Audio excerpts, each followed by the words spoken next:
Meu nome é Neemias e esta é a minha história. Esta é a história de como eu, um simples copeiro, me tornei um grande homem de influência, e restaurou a cidade de Jerusalém. Você tem que entender que eu sou um homem que está longe de sua casa. Muitos anos atrás, meu povo foi capturado e exilado de Israel por anos. Meu povo pecou contra Deus e não se arrependeu quando ele nos repreendeu. Nosso exílio veio pelas mãos do rei Nabucodonosor, rei da Babilônia. Ele invadiu Israel 3 vezes, capturando e levando pessoas com ele todas as vezes. Nosso banimento não deveria ter sido uma surpresa porque o profeta Jeremias havia dito que isso aconteceria, duraria 70 anos e então o povo poderia retornar a Israel. Os anos se passaram e o rei Nabucodonosor morreu, no entanto, ainda estamos em cativeiro. O rei Artaxerxes da Pérsia agora governa. Agora, sou um humilde copeiro do rei. Por causa das minhas responsabilidades, eu morava em Xuxan, a capital da Pérsia, e morava na cidadela, isto é, o palácio fortificado dos persas. Meu corpo estava na Pérsia, mas meu coração e meu interesse estavam em Jerusalém, a 1.300 quilômetros de distância. Eu estava interessado em ouvir daqueles que retornaram sobre como estavam as pessoas e a cidade. As pessoas podem pensar que um homem como eu tem coisas mais importantes para fazer do que pensar num lugar distante onde nunca esteve e as pessoas para as quais ele era um estranho. No entanto, porque meu coração estava pelas coisas de Deus, meu coração não era mais para mim, mas para os outros. Eu tinha um fardo pelo remanescente de Judá. Mesmo que eu não tivesse experimentado o sofrimento deles, eu me identifiquei com eles. Um dia, um dos meus irmãos veio de Judá com alguns outros homens, e eu os interroguei sobre o remanescente judeu que havia sobrevivido ao exílio em Jerusalém. Eles disseram: daqueles que conseguiram voltar para a região após o exílio estão com muitos problemas e vergonha. O muro ao redor de Jerusalém foi derrubado e seus portões foram incendiados. A notícia que recebi não foi animadora. As pessoas os chamavam de sobreviventes, que não era um nome muito esperançoso. O mau estado do povo e o mau estado das muralhas da cidade andava de mãos dadas. A verdade é que uma cidade sem muros estava totalmente aberta aos seus inimigos e fácil de atacar. Eles não tinham defesa e nenhuma maneira de permanecer seguros. Uma cidade sem muros sempre foi vulnerável e não conseguia manter pessoas e bens seguros. Se alguma coisa fosse valiosa em uma cidade sem muros, poderia ser facilmente roubada porque não havia defesa para impedi-lo. As pessoas que viviam numa cidade sem muros estavam sempre preocupadas porque não sabiam quando seriam atacados e prejudicados. Todo homem está sempre preocupado com seus entes queridos. O templo poderia ser reconstruído, mas nunca embelezado porque qualquer coisa valiosa seria levada rapidamente. Quando ouvi essas coisas, imediatamente não tive força nas pernas. Sentei-me e comecei a chorar e a lamentar. Por alguns dias eu chorei, não comeu e orou ao Deus do céu. Eu disse: o Senhor, o Deus do céu, o grande e terrível Deus que mantém sua aliança de amor com aqueles que o amam e guardam seus mandamentos, que os teus ouvidos estejam atentos e os teus olhos abertos para ouvir a oração que o teu servo faz diante de ti, dia e noite para os teus servos, o povo de Israel. Confesso os pecados que nós, israelitas, incluindo eu e a família do meu pai, cometemos contra você. Agimos de forma muito perversa com você. Não obedecemos aos comandos, decretos e leis que você deu ao seu servo, Moisés. Lembre-se da instrução que você deu ao seu servo Moisés, dizendo: se vocês forem infiéis, eu os espalharei entre as nações, mas se vocês voltarem para mim e obedecerem aos meus mandamentos, então, se o seu povo exilado estiver no horizonte mais distante, eu os reunirei de lá e os trarei para o lugar que escolhi como morada para o meu nome. Eles são seus servos e seu povo a quem resgataste com a tua grande força e a tua mão poderosa. Senhor, deixe seu ouvido estar atento à oração deste teu servo, e à oração dos teus servos que se deleitam em reverenciar o teu nome. Dê sucesso ao seu servo hoje, concedendo-lhe favor na presença deste homem. Não reclamei nem vi quem poderia resolver esse problema. Imediatamente fiz o que sabia que poderia fazer, orar e buscar intensamente a Deus nesta situação. Eu sabia exatamente para quem estava jejuando e orando. Existem muitos deuses em que as pessoas acreditam, mas somente o Deus do céu pode atender às minhas necessidades. Orei a Deus sobre minha dor e estresse e deixei por aí. Veja, como copeiro do rei, era meu trabalho levar-lhe vinho e prová-lo. O copeiro do rei ocupa uma posição significativa em qualquer corte real. O copeiro era a guarda especial do rei. Ele provou vinho e comida antes do rei para que ninguém pudesse envenená-lo. O copeiro tinha que ser um homem em quem o rei pudesse confiar bastante. O copeiro tinha que ser um homem de caráter fiel e impressionante em quem o rei pudesse depositar muita confiança. Se o copeiro pudesse se voltar contra o rei, seria fácil assassiná-lo. Era natural que o copeiro fosse frequentemente questionado sobre sua opinião sobre diferentes assuntos apresentados ao rei. Depois de orar e esperar 4 meses, finalmente obtive uma resposta. Chegou o dia em que tudo mudaria para mim e meu povo. Meu rosto estava triste enquanto eu chorava por Jerusalém. Esta foi a primeira vez que o rei me viu triste, então ele me perguntou: por que seu rosto parece tão triste quando você não está doente? Isso não pode ser nada além de tristeza no coração. Na corte do rei, ficar triste era contra as regras. Isso era verdade em muitas cortes reais. A ideia era que o rei fosse uma pessoa tão boa que apenas estar perto dele faria você esquecer todos os seus problemas. O rei poderia ter pensado que estava gravemente insultado quando eu parecia triste.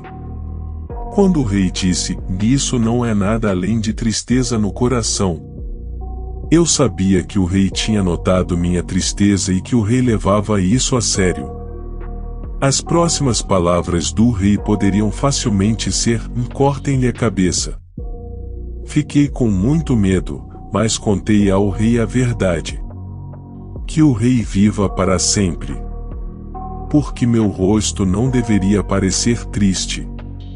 Quando a cidade onde meus antepassados estão enterrados está em ruínas e seus portões foram destruídos pelo fogo. O rei me disse: "O que você quer?" Fiquei petrificado porque sabia que iria ao rei para algo significativo. Muita coisa dependia do que aconteceria em resposta a essa pergunta. Isso pode mudar tudo. Entendi que não era minha função mudar o coração do rei. Orei e deixei isso nas mãos do Senhor. Após minha rápida oração, respondi ao rei. Expliquei por que estava triste. Jerusalém era uma cidade destruída e desgraçada. A resposta do rei não foi: "Cortem-lhe a cabeça", mas: "No que posso fazer para ajudar?" Eu sabia que 4 meses de oração foram respondidos. Eu disse: "Se agradar ao rei e se o teu servo achou graça aos seus olhos, deixe-me enviar-me para a cidade de Judá onde meus antepassados estão enterrados para que eu possa reconstruí-lo." Então o rei e a rainha sentada ao lado dele me perguntaram: "Quanto tempo levará sua jornada e quando você vai voltar?" O rei ficou feliz em me enviar. Oh, que honra! Eu tinha um plano. Os 4 meses de oração não foram apenas gastos conversando com Deus. Eu imediatamente disse uma vez e também perguntei: se for do agrado do rei, posso receber cartas aos governadores do Trans-Eufrates para que me forneçam salvo-conduto até que eu chegue a Judá e receba uma carta para Asaf, guardião do Parque Real. Então ele me dará madeira para fazer vigas para os portões da cidadela perto do templo e para a muralha da cidade e para a residência que ocuparei? Eu sabia que precisaria de cartas de passagem segura do rei.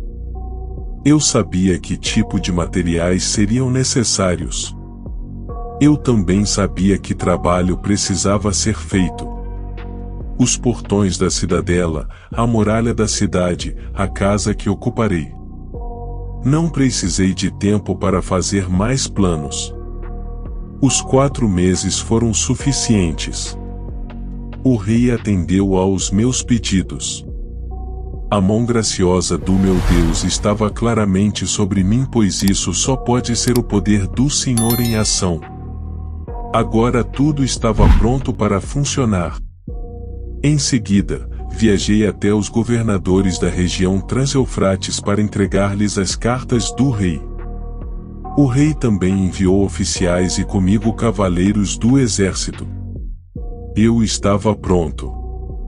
Eu também tinha suprimentos substanciais de madeira da floresta do rei. Na verdade, o rei da Pérsia respondeu ao meu convite. No entanto, este foi também o início de enormes dificuldades que poderiam arruinar tudo. No posto do governador, encontrei estes 2 inimigos de Jerusalém e qualquer pessoa que se preocupasse com o bem-estar da cidade: Sambalate, o Horonita, Tobias, o Amonita. Eles ficaram extremamente preocupados com o fato de um indivíduo ter vindo verificar os filhos de Israel, e veja como eles estavam. Enquanto Jerusalém fosse fraca e vulnerável, esses 2 não se importaram com isso. Embora o templo estivesse lá e a adoração fosse realizada, tudo bem, desde que o povo de Deus não fosse forte, seguro e livre de estresse. Mas isso não me impediu de ir a Jerusalém. Esta oposição não veio do coração, não na fase de visão, não na fase de oração, não na fase de planeamento, mas quando o progresso começou. Fui para Jerusalém com um grande sonho, muita esperança, muita oração e muita ajuda do rei. As pessoas teriam me notado quando cheguei a Jerusalém com uma guarda militar em madeira da floresta do rei da Pérsia, mas não disse nada sobre minha tarefa até chegar a hora. Depois de 3 dias em Jerusalém, saí com algumas outras pessoas no meio da noite. Eu estive aqui. Pela primeira vez, eu estava em casa. À noite, saí pela porta do vale, examinando os muros de Jerusalém, que foi derrubada e suas portas destruídas pelo fogo. Eu sabia que não poderia começar a fazer as paredes até ver como as coisas estavam ruins. Eu poderia ter pensado em tudo de bom em Jerusalém. Fomos forçados a deixar Judá, mas agora estávamos de volta lá. Eles construíram o templo. Houve sacrifícios e adoração. Embora o progresso fosse lento, estava acontecendo. Havia muito pelo que agradecer em Jerusalém, mas às vezes é preciso ver o que está errado. Foi o que eu fiz. Os funcionários não sabiam para onde eu tinha ido ou o que eu estava fazendo porque ainda não havia dito nada às pessoas de lá, sacerdotes, nobres, funcionários ou quaisquer outros que estivessem fazendo o trabalho. O povo e os líderes de Jerusalém não ficaram simplesmente sentados à espera que um herói viesse e reconstruísse os seus muros.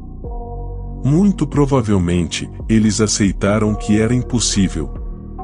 Parecia que ninguém conseguiria resolver um problema de 100 anos.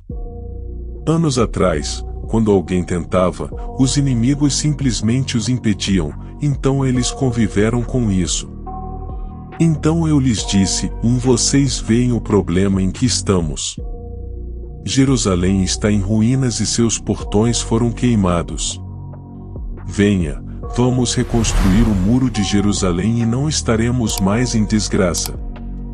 Agora, quando cheguei e expliquei a visão para a reconstrução dos muros aos líderes da cidade, houve uma tremenda importância atribuída à reunião. Foi impossível para mim completar a tarefa sozinho e eu estaria em apuros se os líderes não me apoiassem. Contei-lhes sobre a mão graciosa do meu Deus sobre mim e o que o rei me havia dito. Assegurei aos líderes que este não era um projeto meu, era um projeto de Deus. Eles responderam: vamos começar a reconstruir. Então eles começaram este bom trabalho, mas quando Sambalate, o Horonita, Tobias, o oficial amonita, e Gesem, o árabe, ouviram falar disso, eles riram e nos desprezaram, dizendo: o que é isso que você está fazendo? Você se rebelará contra o rei? Eles zombaram e ridicularizaram-nos. Tobias era uma figura poderosa por causa de suas ligações com a família do sumo sacerdote e sua capacidade de solicitar assistência dos padres. O nome Tobias significa o Javé é bom. Um nome estranho para um homem que se opunha à obra de Deus. Através de seus casamentos, Sambalate estava ligado às famílias sacerdotais. Esses homens eram meus irmãos e cidadãos de Jerusalém. Poderíamos ter pensado que eles teriam apoiado meu trabalho, mas não o fizeram. A oposição é sempre difícil, mas quando os irmãos discordam de você, parece que você foi traído acima de tudo. Sambalate e Tobias usaram o desprezo em seu ataque. Eles queriam que eu me sentisse ridicularizado, estúpido e tolo. Eles mostraram seu rancor e nos desprezaram com um tom zombeteiro. Eles me perguntaram: você se rebelará contra o rei? Esta questão mostra que tanto Areia Sambalate quanto Tobias não pensavam muito no poder de Deus. O fato de terem feito essa pergunta mostrou que eles pensavam que o rei da Pérsia era a pessoa mais poderosa do país. Primeiro, eles eram completamente ignorantes. Eles não tinham ideia do que estavam falando. Mesmo que eles não soubessem, o rei deu a sua bênção, o rei ajudou no trabalho. Segundo, eles não se importavam com quanto poder Deus tinha.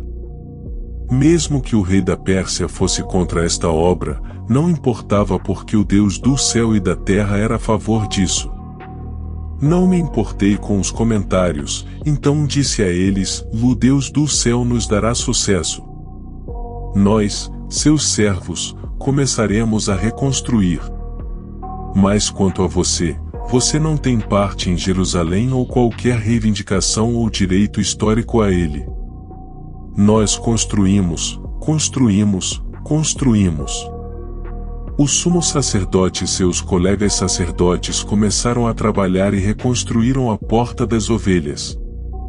Estas eram as portas do muro. Os portões eram os pontos mais importantes de entrada e saída da cidade e os locais com maior probabilidade de ver um ataque inimigo.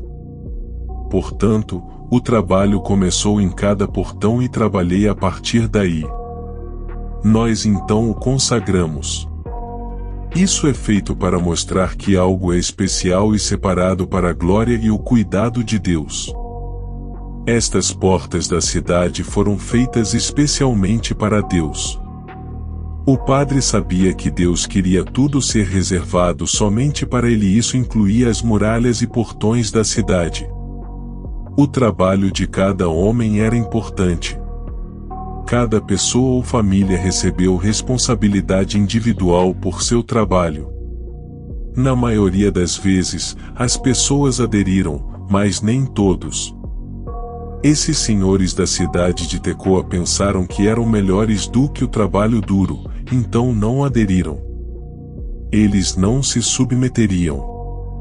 Eles não curvariam o pescoço para o que o Senhor queria que fizessem. A verdadeira questão era a submissão. O portão Ashani foi reparado por homens de diferentes profissões, não por construtores profissionais. Eles não tinham as habilidades necessárias para fazer esse tipo de trabalho. Parecia que eles tinham um bom motivo para não fazer nada, mas eles entraram em ação e fizeram o trabalho mesmo assim, mesmo que muitas pessoas não pensassem que estavam preparadas ou capazes. Elas construíram muros ao redor de Jerusalém. Eles colocaram suas vigas e colocaram suas portas com ferrolhos e ferrolhos. Eu considerava cada homem responsável pelo trabalho que fazia. Cada homem era responsável por uma determinada parte do muro e sabia-se que ele era o responsável por isso. Ninguém queria que as pessoas pensassem que eram ruins em trabalhar para Deus. Conseguimos que pessoas altas e baixas trabalhassem juntas. O homem que morava em um único quarto, os líderes e o sumo sacerdote trabalharam juntos. Eu não me importava se as pessoas tentassem coisas novas. Eu também disse às pessoas para começarem com suas próprias casas e não rejeitei as pessoas porque eles pecaram ou mentiram no passado. Quando Sambalate soube que estávamos consertando o muro, ele se ofendeu e ficou furioso. Ele zombou de nós e na frente de seus companheiros e o exército de Samaria. Ele perguntou: o que esses fracos estão fazendo? Eles restaurarão seu muro? Oferecerão sacrifícios? Eles terminarão em um dia? Será que eles conseguirão trazer de volta à vida as pedras daqueles montes de entulho queimados do jeito que estão? Tobias, o amonita que estava ao seu lado, falou e disse: do que eles estão construindo, até mesmo uma raposa que subisse nele derrubaria seu muro de pedras. Após o início dos trabalhos, eles ficaram indignados e bastante agitados com a situação. Como a maioria das tentativas de fazer você se sentir mal, as palavras do inimigo contêm um pouco de verdade. Como construtores, não o concluiríamos num dia. Não tínhamos as melhores ferramentas para usar. Eu não discuti. Eu não formei um comitê. Eu nem lidei diretamente com os dois inimigos. Em vez disso, levei-o a Deus em oração. Eu orei: ouça-nos, ó Deus, pois somos desprezados. Virar seus insultos contra suas próprias cabeças. Entregue-os como saque em uma terra de cativeiro. Não encobre sua culpa ou apague os seus pecados da sua vista, pois eles lançaram insultos na face dos construtores. Então reconstruímos o muro até que ele chegasse à metade da altura porque as pessoas trabalharam com todo o coração. Mas Sambalate, Tobias, os árabes, os amonitas e o povo de Asdod ficaram muito zangados quando souberam que os reparos nos muros de Jerusalém haviam começado e que as brechas estavam sendo fechadas. Todos conspiraram juntos para vir e lutar contra Jerusalém e provocar problemas contra ela. Agora, em vez de apenas reclamar ou zombar de mim, eles fizeram ameaças e planejaram violência. Isso era sério. O muro foi construído para proteger contra ataques violentos, mas agora parecia que a própria parede poderia causar um ataque. As pessoas poderiam ter ficado com medo e preocupadas com a possibilidade de todo o seu trabalho árduo ter sido em vão. Eles queriam criar confusão entre o povo de Deus. Pessoas confusas nunca avançarão e cumprir a obra de Deus. Eles geralmente ficam confusos porque se distraem com os truques de seus inimigos em vez de focar em Deus e em suas promessas. No entanto, oramos ao nosso Deus e por causa deles, colocamos vigilância contra eles dia e noite. Não deixaríamos de orar a Deus por causa de nada. Poderíamos ter desistido, pensando que Deus não estava respondendo às nossas orações porque os ataques continuavam acontecendo, mas tínhamos mais fé em Deus do que isso. Eu estava determinado a não deixar a segurança da luz do dia ou a sonolência da noite me afasta do trabalho. Isso enviou uma mensagem poderosa. Enviou uma mensagem ao povo de Deus dizendo: estamos comprometidos. Isso vai dar certo porque Deus está conosco e nos ajudará a superar todos os problemas. Enviou uma mensagem aos inimigos de que eles não seriam vitoriosos em seus empreendimentos. A obra que Deus começou não pode ser interrompida, pois já está em andamento. Não importa se isso significa noites sem dormir ou dias cansados, porque estamos dispostos a fazer o que for preciso para fazer o trabalho. Enviou uma mensagem a Deus: confiamos em você. Nossa fé é uma fé viva, uma fé de ações, não apenas de palavras. Nós amamos e confiamos em Ti, Senhor. Por outro lado, as dificuldades não pararam. Além das dificuldades que vieram de fora, também houve dificuldades que vieram de dentro. Judá disse: as forças dos trabalhadores estão acabando, e havia tanto lixo que não poderíamos construir o muro. Judá deveria ser a tribo com mais força e bravura. Foi a tribo que produziu reis poderosos. O fato de esta palavra ter origem na tribo de Judá serviu tanto como obstáculo único e uma fonte de desânimo. A metade do caminho é um lugar perigoso. Ainda há muito a fazer, mas o cansaço instala-se porque muito já foi feito. A tarefa ainda não terminou. A reconstrução das paredes exigiu não apenas construção, mas também limpar e levar embora o lixo que se acumulou durante o processo. As ruínas das paredes abandonadas há 100 anos tornaram-se um ponto de coleta de todo tipo de lixo. Limpar o lixo não era uma opção, tinha que ser feito. As partes destruídas do muro e o lixo acumulado tiveram que ser removidos para que as paredes pudessem ser reconstruídas sobre seus alicerces. As paredes não resistiriam se não fizessem isso, e nosso adversário disse: eles não saberão nem verão nada até que entremos no meio deles e os matemos e façamos cessar a obra. As coisas já estavam em mau estado e os trabalhadores desanimados tiveram vontade de desistir. Agora, o inimigo fazia planos para atacar os trabalhadores que reconstruíam os muros. Os inimigos já sabiam a única maneira de fazer com que parassem de servir a Deus e de fazer a sua obra. Era matá-los. As pessoas que moravam perto de nós vieram e nos contou sobre o plano maligno. Os inimigos de Deus fizeram tudo o que puderam, mas Deus sempre esteve no comando. Os inimigos não sabiam que as pessoas que eram leais estavam ouvindo o que estavam planejando. Aqueles que ouviram o plano não tiveram bom senso para saber o que fazer. Eles estavam com medo, e acho que os incomodava que eu também não estivesse com medo. Coloquei algumas pessoas atrás dos pontos mais baixos da parede nos locais expostos, postando-os pelas famílias com suas espadas, lanças e arcos. Depois de dar uma olhada em tudo, levantei-me e disse aos senhores, aos oficiais e ao resto do povo: não tenham medo deles. Lembrem-se do Senhor que é grande e temível e lutem por suas famílias, seus filhos e filhas, suas mulheres e suas casas. Ordenei-lhes que tirassem suas armaduras. Era hora de levar a sério, vestir a armadura completa e nos preparar para lutar com todos os recursos à nossa disposição. Eu olhei para o quadro geral. Embora a tarefa fosse difícil, não havia motivo para ter medo. Eu me certifiquei de que eles não esquecessem por que estavam brigando.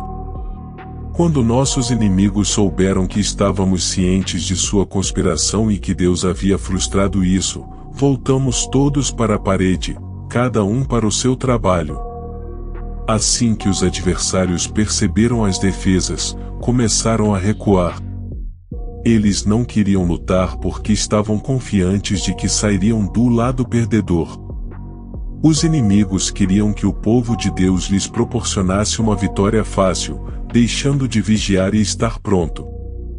Daquele dia em diante, metade dos meus homens fez o trabalho e a outra metade recebeu espadas, escudos, arcos e armaduras. Os oficiais ficaram atrás do povo de Judá que estava construindo um muro. As pessoas que carregavam suprimentos faziam seu trabalho com uma mão enquanto seguram uma arma no outro.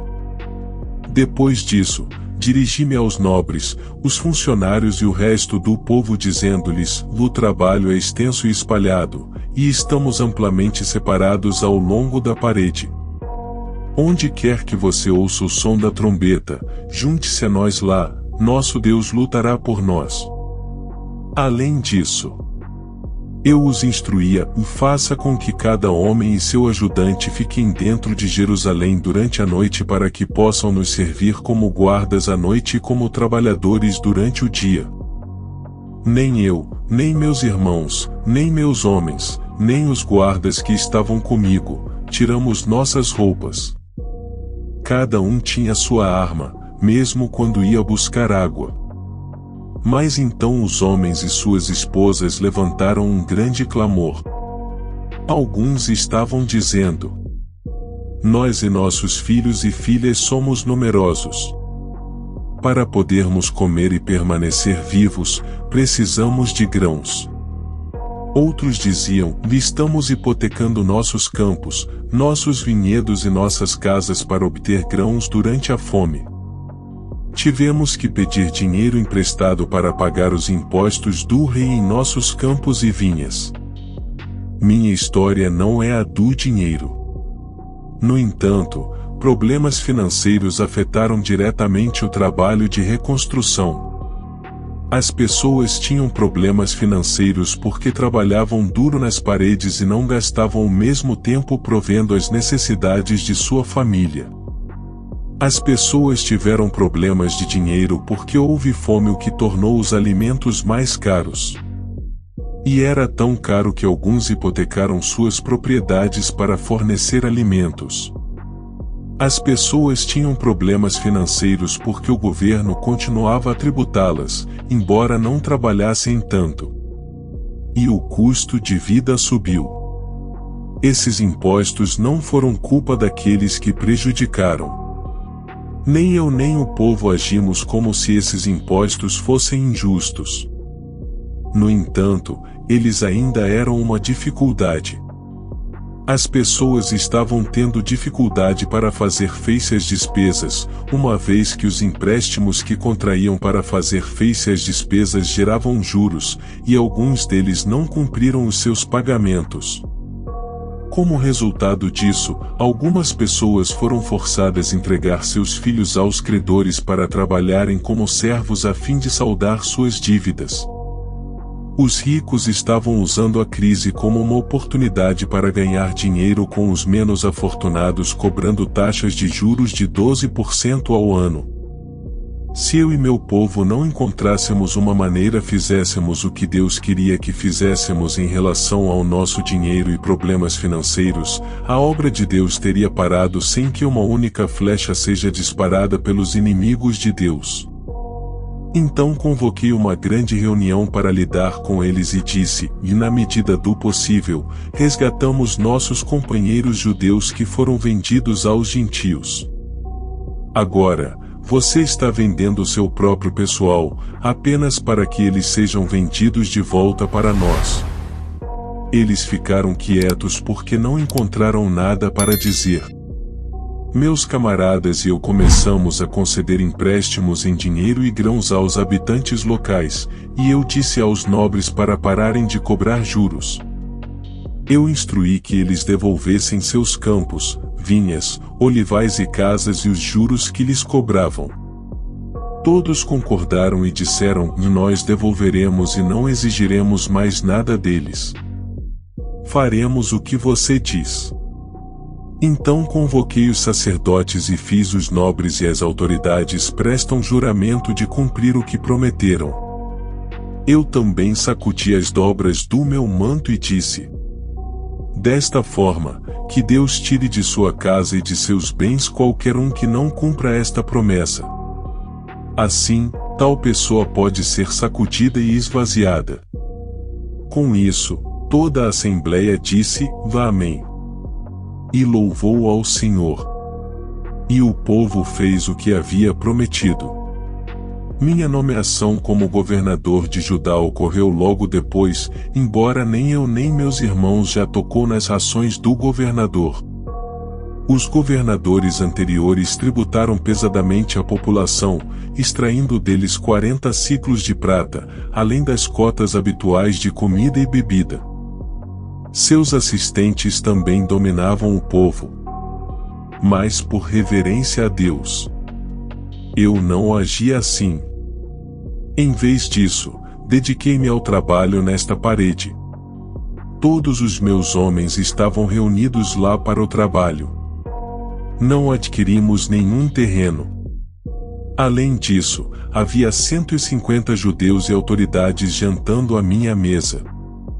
Cada dia me preparavam um boi, 6 ovelhas escolhidas e algumas aves, e a cada 10 dias, um suprimento abundante de vinho de todos os tipos. Apesar de tudo isso, nunca fiz nenhuma exigência pela comida que deveria ser dada ao governador, já que as exigências impostas a essas pessoas eram tão grandes. Agora, o que aconteceu quando Sambalate, Tobias, Gesem, o árabe, e o resto dos nossos inimigos ouviram que eu havia reconstruído o muro e que não havia mais brechas nele? Embora naquela época eu não tivesse pendurado as portas e os portões, que Sambalate e Gesem me enviaram dizendo: venha, vamos nos encontrar entre as aldeias do plano de Ono. Mas eles pensaram em me fazer mal, pude ver através da aparência externa. Então lhes envio mensageiros dizendo: estou fazendo uma grande obra para não poder descer. Por que deveria o trabalho cessar enquanto eu o deixo e vou até você? Mas eles me enviaram esta mensagem 4 vezes e eu lhes respondi da mesma maneira. Usando o discernimento, eu não apenas escaparia da armadilha deles. Não vou nem me distrair do meu trabalho. Fui persistente em meu discernimento. Então, Sambalate enviou-me seu servo como antes, pela 5ª vez, com uma carta aberta. Nele estava escrito: Vé relatado entre as nações, e Gesem diz, que você e o povo planejam se rebelar. Portanto, de acordo com esses rumores, você está reconstruindo um muro para ser o rei deles, e também designaste profetas para proclamarem a teu respeito em Jerusalém, dizendo: vá um rei em Judá. Agora esses assuntos serão relatados ao rei.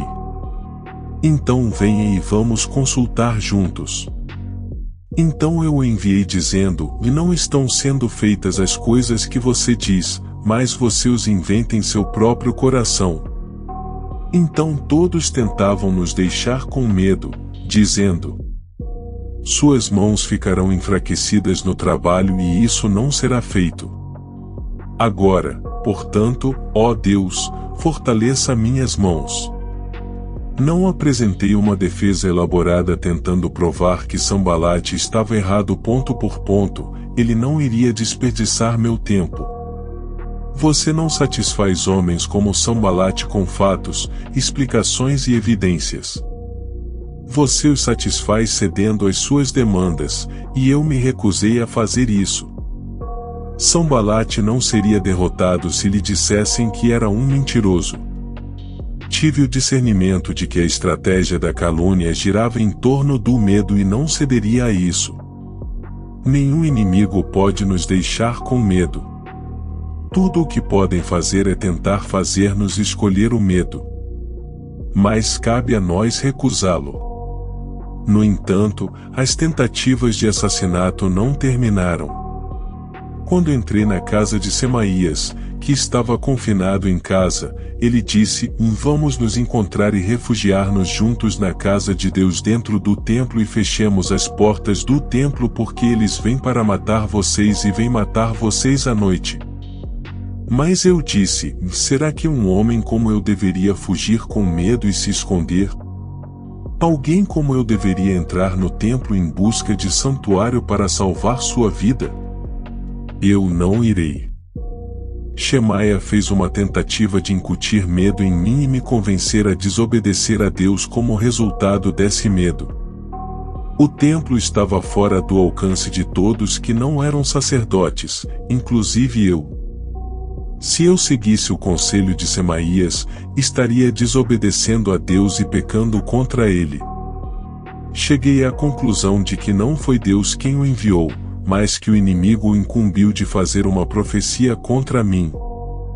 Ele foi contratado para me intimidar para que eu cometesse um pecado ao fazer isso, e então eles me dariam uma má fama para me desacreditar. Quando se espalhou a notícia de que o muro estava concluído, os países vizinhos ficaram com medo.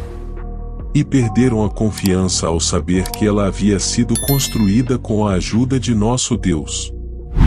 A quantidade de tempo necessária para completar a tarefa foi surpreendentemente breve. Depois de ficarem em mau estado há mais de um século, as paredes foram reconstruídas em apenas 52 dias. Por que o trabalho não foi feito há mais de 100 anos? Não que ninguém visse o problema, não que os muros não fossem desejados, a destruição dos muros de Jerusalém foi testemunhada por muitos, e todos sabiam como isso afetou os moradores da cidade. No entanto, ninguém jamais desejou que Jerusalém ainda tivesse muros. Quando o muro foi concluído, seus inimigos ficaram muito desanimados. É glorioso desanimar os inimigos do povo de Deus e deixá-los desanimados por um tempo. Nossos inimigos ficaram desanimados não apenas porque o muro estava terminado, mas especialmente porque era evidente que Deus fez a obra. O povo forte e seguro de Jerusalém foi um testemunho para as nações vizinhas. No entanto, os nobres de Judá não tiveram problemas em ser amigos de tal homem porque ele tinha laços familiares com muitos da tribo de Judá. Além disso, os nobres de Judá enviavam muitas cartas a Tobias, nosso inimigo se opôs ao muro, e as respostas de Tobias continuaram chegando até eles. Muitos em Judá prestavam juramento a ele. Eles continuaram me relatando suas boas ações e então contei a ele o que eu disse, e Tobia enviou cartas para me intimidar. Depois que o muro foi reconstruído e eu coloquei as portas no lugar, os porteiros, os músicos e os levitas foram nomeados. Os levitas e cantores estavam lá para orientar o povo na adoração. As muralhas da cidade não foram reconstruídas para que o povo de Jerusalém pudesse admirar o seu aspecto maravilhoso. Eles foram reconstruídos para que pudessem adorar a Deus de uma maneira ainda mais gloriosa e com maior liberdade do que antes. Coloquei meu irmão no comando de Jerusalém junto com Ananias, quem era o comandante da cidadela, pelo fato de ser um homem honrado que temiam a Deus mais do que a maioria das pessoas. Eu lhes disse: as portas de Jerusalém não serão abertas até o sol esquentar. Enquanto os porteiros ainda estão de serviço, faça-os fechar as portas e trancá-las. Nomeie também moradores de Jerusalém como guardas, alguns em seus postos e alguns perto de suas próprias casas. Uma tremenda vitória foi conquistada. As paredes foram reconstruídas.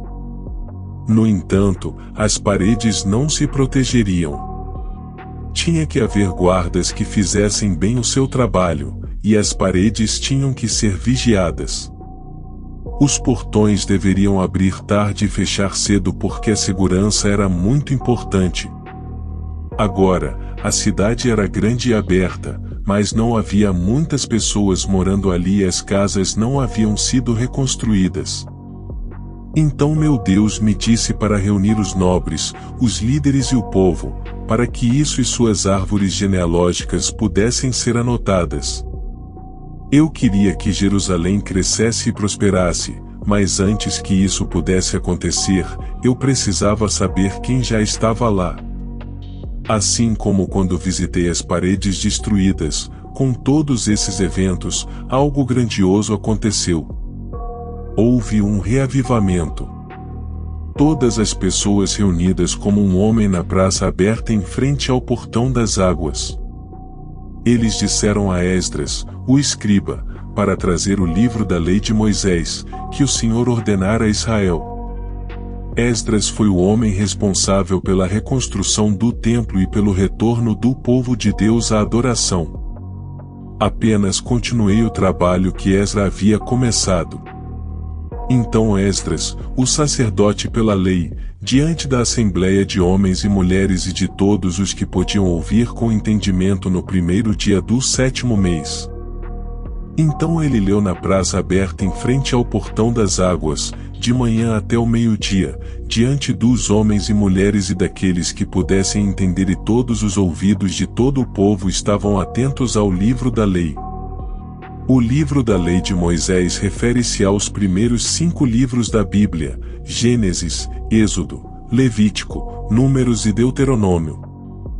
Este foi o manual de instruções de Israel sobre como andar diante de Deus. E eu, o governador, Esdras, o sacerdote e escriba, e os levitas, que ensinavam o povo, disse a todo o povo: Este dia é santo ao Senhor vosso Deus. Não chores nem chores. Pois todo o povo chorou ao ouvir as palavras da lei. Então ele lhes disse: Vão em frente. Comam a gordura. Beba o doce e mande porções para quem nada está preparado. Pois este dia é santo para nosso Senhor. Não fique triste, porque a alegria do Senhor é a sua força.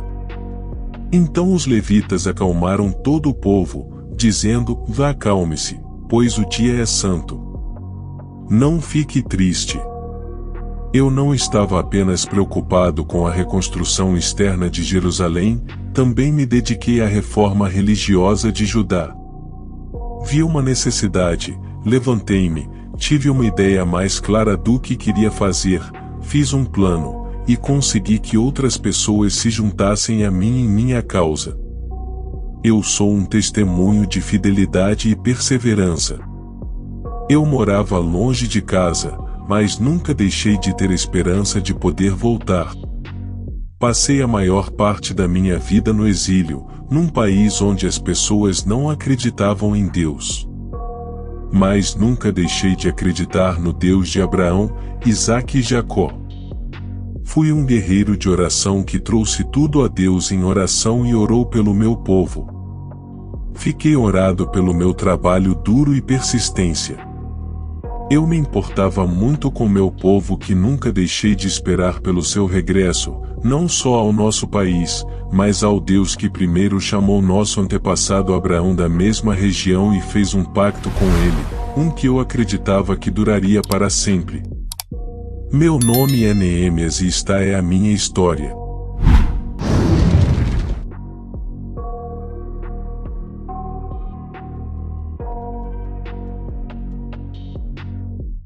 I got